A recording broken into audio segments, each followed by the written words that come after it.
একটা ছোট্ট সিদ্ধান্ত পুরো বিকেলটাকে কত সুন্দর করে দিতে পারে আজ সেটা বুঝতে চলেছি। চলুন আপনাদেরও সঙ্গে নিয়ে যাই। আজ একটু মন বদলের দিন, তাই সব কাজ একটু গুছিয়ে সুন্দর করে তৈরি হয়ে আমরা বেরিয়ে পড়েছি। গন্তব্য আহমেদাবাদের সবচেয়ে জনপ্রিয় আর সবচেয়ে বেশি ঘোরা জায়গাগুলোর একটি অটল ব্রিজ আর সাবরমতী রিভার ফ্রন্ট। তবে মজার ব্যাপার জানেন, আজকের প্ল্যানটা শুধু জায়গা দেখে করা হয়নি, শুরু করেছি একটা খুব বাস্তব চিন্তা থেকে। সেটা হলো পার্কিং।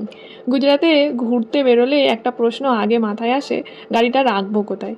যদি পার্কিং নিয়ে চিন্তা করতেই হয় তাহলে ঘোরার মজাটাই যেন অর্ধেক কমে যায়। আর সেই কারণেই আজ এই জায়গাটা বেছে নেওয়া। দেখুন তো, পুরো বিল্ডিংটাই যেন একটা বিশাল পার্কিং হাউস। সারি সারি গাড়ি এমন সুন্দর করে রাখা, দূর থেকে দেখলে সত্যিই মনে হয় যেন গাড়ির জন্য আলাদা একটা শপিং মল বানানো হয়েছে। সবচেয়ে ভালো লাগলো, একদম আরামে একটা ফাঁকা জায়গাও পেয়ে গেলাম। মনে হলো আজকের দিনটা শুরুই হলো কোনো ঝামেলা ছাড়াই।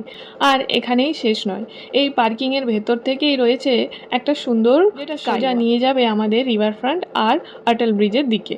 নিচের ব্যস্ত রাস্তা পার হওয়ার দরকারই নেই। তাহলে চলুন এবার স্কাইওয়াক ধরেই এগিয়ে দেখি সামনে আমাদের জন্য কি সুন্দর অপেক্ষা করছে।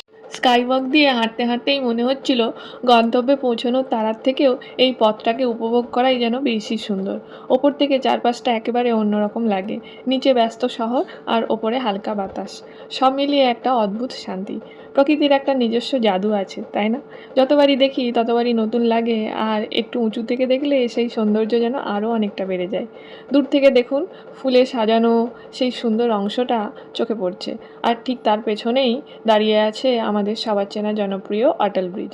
আর আমরাও ধীরে ধীরে সেদিকেই এগিয়ে চলছি। এই তো এসে গেলাম অটল ব্রিজের সামনে। তবে আজ একটা ছোট্ট বদল আছে, আজ আমরা ব্রিজে উঠছি না। আসলে এখানে আমরা অনেকবার এসেছি, এই ব্রিজটাই অনেকবার হাঁটা হয়েছে, অনেক স্মৃতি তৈরি হয়েছে। তাই আজ একই রাস্তায় না হেঁটে ভাবলাম একটু অন্যভাবে এই বিকেলটাকে উপভোগ করা যাক। তাছাড়া আজ ভিড়ও বেশ ভালোই। ছোট বাচ্চাকে নিয়ে সেই ভিড়ের মধ্যে ঢোকার চেয়ে নদীর ধারে একটু নিরিবিলি সময় কাটানোই আমাদের কাছে বেশি ভালো লাগলো। সবচেয়ে অবাক লাগে একটা কথা ভাবলে, এই ব্রিজটা যখন তৈরি হচ্ছিল তখনও আমরা এখানেই ছিলাম। ধীরে ধীরে শূন্য থেকে একটা স্বপ্নকে তৈরি হতে দেখেছি। আর আজ দেখুন তো, কত মানুষের হাসি, কত গল্প, কত স্মৃতির সাক্ষী হয়ে দাঁড়িয়ে আছে এই জায়গাটা। তাই আজ ব্রিজ নয়, নদীর পাশের পথটাই বেছে নিলাম। আমার আর সৌরভ দুজনেরই জলের প্রতি একটা আলাদা টান আছে। জানি না কেন, জলের এত কাছে এলেই মনটা যেন আপনা আপনিই অনেক শান্ত হয়ে যায়। মনে হয় একটু ধীরে বাঁচলেও ক্ষতি নেই। এরই মাঝে ভাবলাম এত সুন্দর ব্যাকড্রপ ছেড়ে দেওয়া যায় নাকি। সৌরভকে বললাম, শোনো, একটা ছবি তুলে দাও তো অটল ব্রিজটাকে পেছনে রেখে। ব্যাস দু একটা ছবি, একটু হাসি, আর এই ছোট্ট ছোট্ট মুহূর্তগুলোই পরে সবচেয়ে বড় স্মৃতি হয়ে থাকে। তারপর হাঁটতে হাঁটতেই সামনে চলে এলাম আকসার রিভার ক্রুজে। রিভার ফ্রন্টের মধ্যে দিয়েই দারুণ সাজানো একটা জায়গা। এখানে লাঞ্চ, ডিনার, ক্যাফে সব কিছুরই ব্যবস্থা আছে। অনেকেই পরিবারের সঙ্গে সময় কাটাতে আসেন, আবার অনেকেই বিশেষ দিনের ছোট ছোট স্মৃতিও এখানে তৈরি করেন।